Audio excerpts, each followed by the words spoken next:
berada di sini ingin mengumumkan satu berita yang baik, iaitu projek mitigasi di depan IOI Mall telah hampir siap sepenuhnya.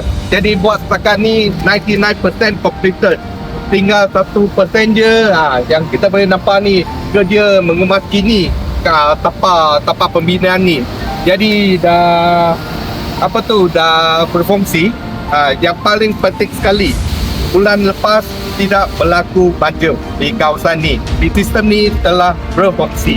Jadi dengan adanya sistem ni, air hujan dari sebelah pembangunan IOI ataupun pembangunan Puchong Jaya ni akan dapat disalurkan ke tasik yang besar di belakang IOI Mall. Ingin mengucapkan terima kasih khususnya kepada tiga pihak utama, iaitu PHJ telah menyumbangkan 4 juta ringgit dan LDP 1.5 juta ringgit, IOI 1 juta ringgit. Jumlah keseluruhan bagi projek ini adalah 6.5 juta ringgit.